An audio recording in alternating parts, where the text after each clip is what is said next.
नाज़रीन, इंसान को अशरफुल मखलूक़ात कहा गया है। आपने यकीनन सोचा होगा कि क्यों कहा गया है।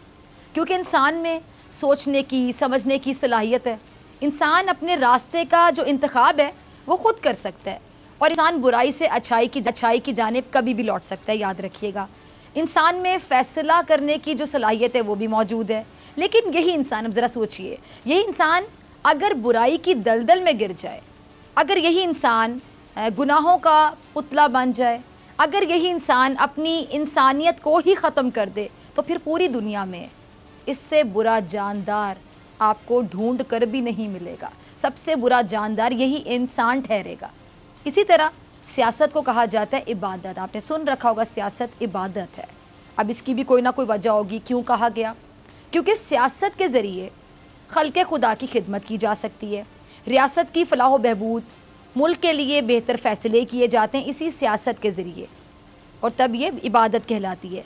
लेकिन अब ज़रा सोचें, अगर यही सियासत मुफादात के लिए की जाए, अपने बेनिफिट्स के लिए की जाए, अपने ज़ाती मुफादात के लिए की जाए, तो फिर इससे बदतरीन कारोबार का लफ्ज़ मैं इस्तेमाल करूँगी, बदतरीन कारोबार कोई और नहीं हो सकता।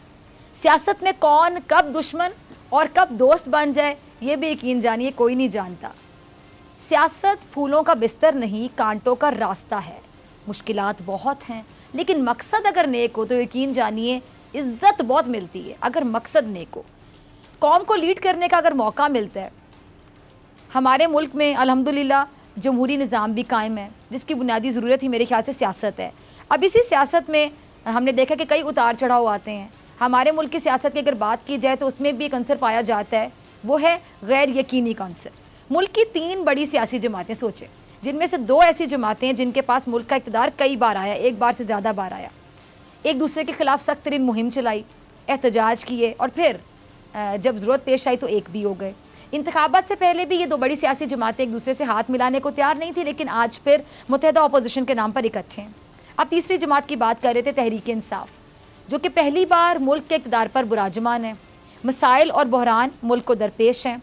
एक जमहूरी हुकूमत और अपोजिशन होने के बावजूद मुल्क के इन मसाइल का हल अभी तक कुछ नज़र नहीं आ रहा, जो कि बड़ी अफसोसनाक सिचुएशन है। कोरोना, बिजली, आटा, चीनी, पेट्रोल, सरकारी इदारों की हालत, हुकूमत की जो परफॉर्मेंस है, कारकर्दगी, अपोजिशन का किरदार, जिस पे बात कर लें, अगेन अपने अल्फाज दोहराऊंगी, बहुत अफसोस के साथ कहती हूँ कि आपको मायूसी ही नज़र आएगी। अगर पंजाब की बात करें तो बुज़दार साहब की रवानगी की खबरों के साथ साथ नून लीग के नाराज़ अरकान की हुकूमत के साथ राब्तों की भी खबरें गर्म हैं। सिंध को देख लें तो वहाँ वफाकी हुकूमत के खिलाफ एहतजाज की तैयारियाँ जारी हैं, और साथ ही साथ कराची और अंदरून सिंध के बेशुमार मसाइल भी मौजूद हैं। इस सूरत हाल में मौलाना फजल रहमान साहब एक बार फिर हुकूमत गिराने के लिए सरगर्म भी दिखाई दे रहे हैं। कई सारे सवालात हैं, कई सारी शिकायत हैं, कई सारे हैं जिन पे बात करने के लिए मेरे साथ जो मौजूद मेहमान मौजूद हैं, सवालात का बॉल उनके कोर्ट में फेंकती हूँ, उनसे जवाब लेने की कोशिश करती हूँ। तहरीक इंसाफ से हलीम आदिल शेख साहब मेरे साथ मौजूद हैं। शेख साहब बहुत शुक्रिया ज्वाइन करने के लिए।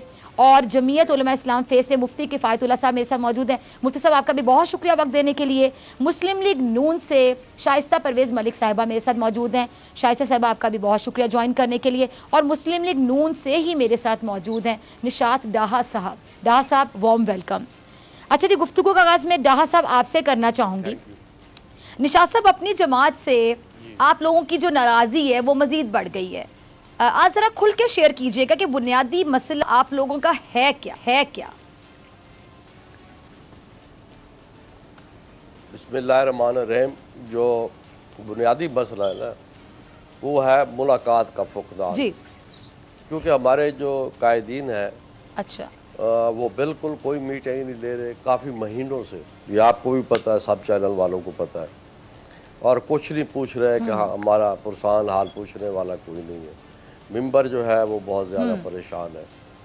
इसी तरह हम पहले कोई 7 लोग इकट्ठे हुए थे, तो हमने चीफ मिनिस्टर से मुलाकात की, बड़ा मुमकिन हुआ। मेरे ख्याल में मुलाकात करना कोई मसला नहीं है, ना कोई ममानियत है, ये वायलेशन होती नहीं। सही। हम जो एमपीए लोग होते हैं, हमारे छोटे छोटे मसाइल होते हैं शहर में। अगर कहीं पानी खड़ा हो जाए तो मीडिया पहुंच जाता है, वो तस्वीर दिखाता है पानी खड़ा है, औरतें जूतियां हाथ में पकड़ के घर में जा रही है, कहीं सोलंग टूटा हुआ है, कहीं पार्क सारे उजड़े पड़े हैं। तो ये छोटे छोटे मसाइल होते हैं। लेकिन हमारा जो मेन मकसद होता है ना, जिसलिए हम अल्लाह ने हमें इज़्ज़त दी, MPA बनाया, वो होता है work for the betterment of the people, जो सबसे बड़ी मैं समझता हूँ अल्लाह के नज़दीक इबादत है। हमारे जो लोग हैं जब वो सड़कों पे निकलते हैं, वो वज़ीर आज़म में किसी को गाली नहीं देते, वो MPA को देते हैं। और फिर MPA से पूछा जाता है मीडिया वाले कि आप अपने हल्के के लिए क्या कर रहे हैं, वो हर कोई जवाब देता है जैसे मुतमिन कोई कर सके। तो हमारे साथ भी कोई ऐसा ही है।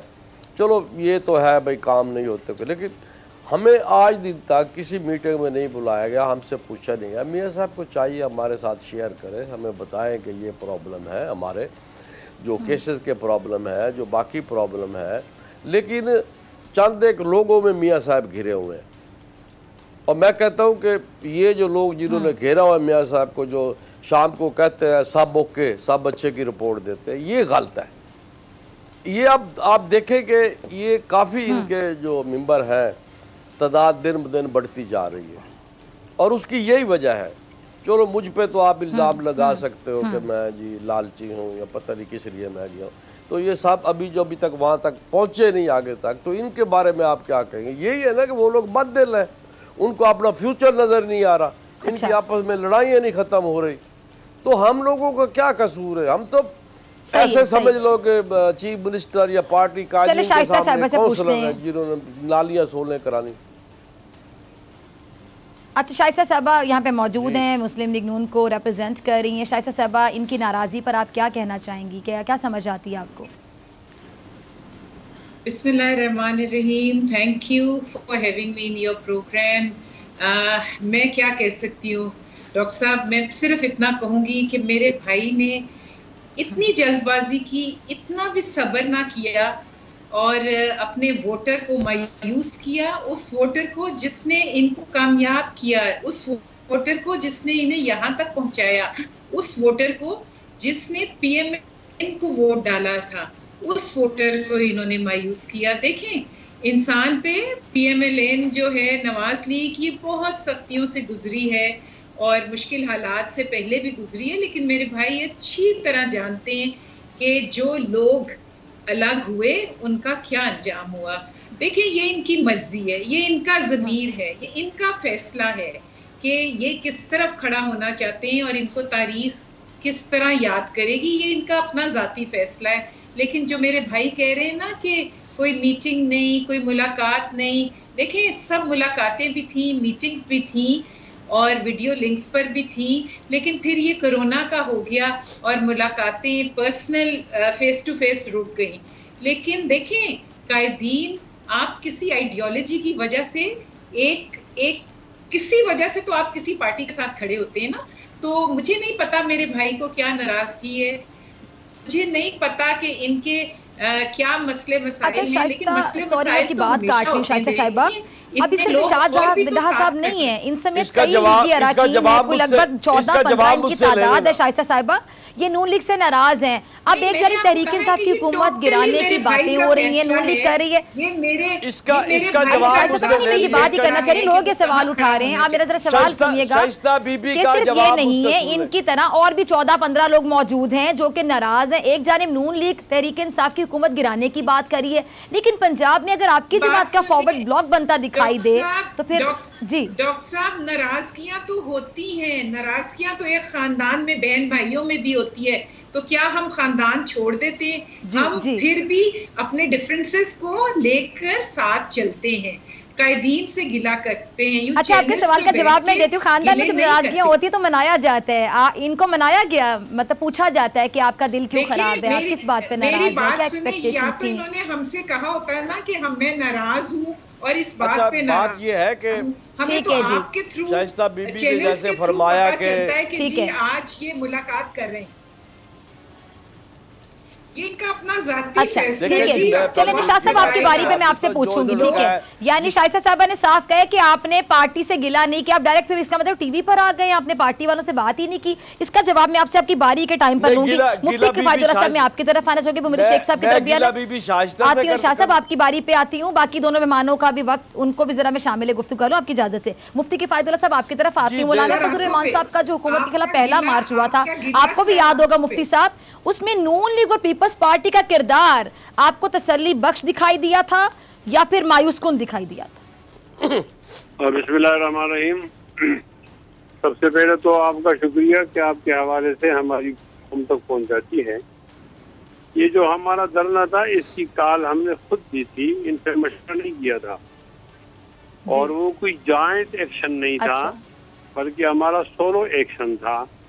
तो उसमें बुनियादी तौर पर जो कारकुन आए वो भी JUI के थे। अब जो लोग अपोजिशन में उनकी हमें अखलाकी हमायत चाहिए थी, तो मेरे ख्याल में उन्होंने तो बढ़कर अखलाकी हिमायत से भी बढ़कर साथ दिया है। अब जाहिर है कि मैनिफेस्टो अलग होता है, एजेंडा अलग होता है, एजेंडा अलग होता है। जब कोई पार्टी काम में आती है, वर्क में आती है, तो उसका कद बढ़ जाता है। तो ये बात तो पार्टियों में होती है।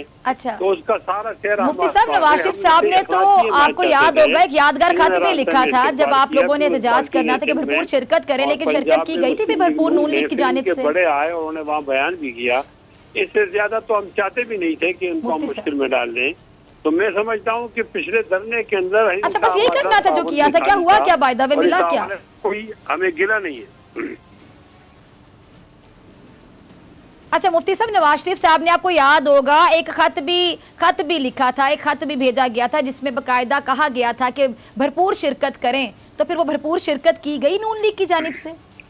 ये उनकी ख्वाहिश थी और मैं ये भी राय रखता हूँ कि जिस दज से हम लोग आए और जिस तरीके से अगर पीपल्स पार्टी भी आ जाती और मुस्लिम लीग नून वाले भी आ जाते तो फिर तो इस्लामाबाद में तिल धरने की जगह ना होती, तो ये लोग भाग जाते हुकूमत वाले। यानी आप ये चाहते थे कि जगह बची रहे इस्लामाबाद में और आप ये चाह रहे थे कि वो आए ही ना? आपकी बातों की मुझे ये समझ आ रही है, आप कहते थे इतना ही काफी था जो हमने कर दिया, यानी आप इतना ही चाह रहे थे, आपकी एक्सपेक्टेशंस यही थी? नहीं, हमारी प्रैक्टिस तो ये थी कि सोलो की बात आपने करें और ये फर्ज मनसबी अलहदा हम ही करें, इनको साथ शामिल न करें, लेकिन इनकी अखलाकी हिमायत तो चाहिए होती है ना। आप चाहते थे शामिल? इसमें कोई ये सवाल आपकी बातें कंफ्यूजन क्रिएट करी। मुफ्ती साहब एक मिनट, एक तरफ आप कह रहे हैं कि आप इखलाकी हिमायत चाहिए होती, चले मेरी बात सुने, मुझे बताया आपने सोलो की बात की, अब आगे जो आगे बढ़ने का खातिर तो जल्दी गिर जाती है, हमारी जान छूट जाती, यानी ये गलती तो हुई है, लेकिन अच्छा मेरी बात को तकसीम की तरफ नहीं जाए। अच्छा मुफ्ती साहब मेरी बात सुने, मुफ्ती साहब मेरी बात सुने, मैं आपको नहीं समझ पा रही, नाजरीन भी कंफ्यूज हो रहे होंगे आपकी बात से। चले आगे, हम भी आगे बढ़ते हैं। मुझे बताएं कि अब आगे जो मौलाना फजलुर रहमान साहब एहतजाज के धरने के मूड में दिखाई देते हैं, तो क्या तब भी सोलो फ्लाइट लेंगे या सबको साथ लेके फ्लाइट लेंगे? देखा ना, जब APC होगा तो उसके खुद ताज़े हो जाएंगे। अगर ऐलान मुश्तरक का हुआ, काल मुश्तरक का हुई मशवरे से, फिर तो तीनों जमातों को बराबर हिस्सा लेना पड़ेगा। और अगर मुस्लिम लीग नून ने अलग किया और हमने ताउन किया तो उस तरह पैरामीटर क्या हो जाएंगे, ये कोई मुश्किल बात तो नहीं। ठीक है, यानी अभी डिसाइडेड नहीं है, ये देखा जाएगा, सिचुएशन पे डिपेंड करता है। मुझे समझ आ रही है आपकी बात। अच्छा चले ठीक है, मैं आपकी तरफ दोबारा आऊंगी। हलीम आदिल शेख साहब आपकी तरफ आ रही हूँ। शेख साहब, कराची के एक MNA है आमिर लियाकत हुसैन साहब, उन्होंने इस्तीफे का ऐलान कर दिया। कहते हैं कि कराची के अवाम को सिसकता नहीं देख सकता। विफाकी हुकूमत के अपने MNAs कराची में तहरीक इंसाफ की परफॉर्मेंस से खुश दिखाई नहीं दे रहे, इस पर आप क्या कहेंगे? देखिए, बात यह है कि आमिर लियाकत हुसैन साहब हमारा भाई है, हमारा नाराज रहता है अक्सर, हम उसको उसकी नाराजगी पे वो हमें कुछ भी कह दे हम उसे सीरियस भी नहीं लेते और हमने उसे 100 खून माफ भी किए हुए हैं। तो कराची के 14 MNAs इलेक्टेड है, उसके अलावा अच्छा आप आमिर लियाकत हुसैन साहब को सीरियस ही नहीं लेते, वो नाराज रहते हैं? मेरा ख्याल है कि बात वो कीजिए, मैंने कहा जो हम पे वो बातें करते हैं हम उसको सीरियस नहीं लेते। बराए करम एंकर वो चीज कहे जो अपने तरफ से जो चाहे कहिए, लेकिन मेरे अल्फाज में वो ना डालिए जो मैंने नहीं कहा। मैंने कहा वो जो अपने इल्जाम लगाते हैं, हमें बुरा भला कहते हैं, हम उसे सीरियस नहीं लेते। वो हमारे भाई हैं, हमारे लाडले हैं, हमारे दोस्त हैं।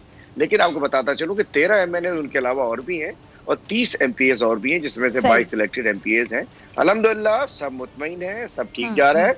उनके भी अपने जायज है मसाइल होंगे, इंशाल्लाह उसको भी रिजॉल्व करेंगे, कोई इशू नहीं है। लेकिन ये जरूरी है कि हमारी एक जमहूरी पार्टी है, अगर MNA को किसी को इख्तियार है तो अपनी अगर अपने बात कर सकता है, अपने एतराज़ात रख सकता है, तो हमने वेलकम करते हैं, सीरियस लेते हैं और कोशिश करते हैं कि उनकी भी जो फीलिंग है उसको दूर करके उस मसले को हल कर दिया जाए। इतनी सी बात है। बाकी मतलब है कि 14 में से एक MNA नाराज है, 13 और भी तो है। जो बैठे हुए हैं ठीक हैं और इनको भी कोई इशू नहीं है, इंशाल्लाह इनका मसले हल करेंगे और इनको जायज बात कर रहे होंगे अपने तय है, लेकिन अल्हम्दुलिल्लाह ऐसा कुछ नहीं है, हम सब मुतमईन है। मैं खुद अपनी पार्लियामेंट्री लीडर हूँ अपनी पार्टी के MPs का। अच्छा ठीक है। सब्सक्राइब करें और बेल दबाएं ताकि कोई खबर रह न जाए।